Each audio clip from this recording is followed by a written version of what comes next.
Hi అండి, welcome to Kiran properties. Present మన వీడియోలో చూస్తున్న రోడ్డు మొయినాబాద్ నుండి చిల్కూరు వెళ్ళే రోడ్డు.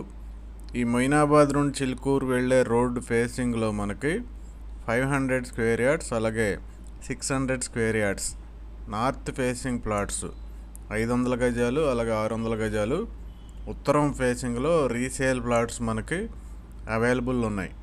దీని ఓనర్స్ వచ్చి మనకి ప్రైసు స్క్వేర్ యార్డ్ 25,000 రూపీస్ చెప్తున్నారు. ఇక్కడ గజం 25,000 వరకు ఉంది. 111 జీవోలో ఉంటుంది ఈ ఏరియా మొత్తం. ఎవరికైనా ఇంట్రెస్ట్ ఉంటే మొయినాబాద్ అలాగే కోకాపేట, గండిపేట ఇలాంటి ఏరియాలకి దగ్గరగా ఉండే ఏరియా ఇది. ఎవరికైనా ఇంట్రెస్ట్ ఉంటే మంచి ఇన్వెస్ట్మెంట్ ఇది. సిటీ తర్వాత ఇటు కూడా ఎక్స్పాండ్ అయ్యే అవకాశం ఉంది కాబట్టి వెంటనే డిస్క్రిప్షన్లో ఉన్న కిరణ్ ప్రాపర్టీస్ నెంబర్కి కాల్ చేయండి. వీడియోని లైక్ చేయండి, షేర్ చేయండి.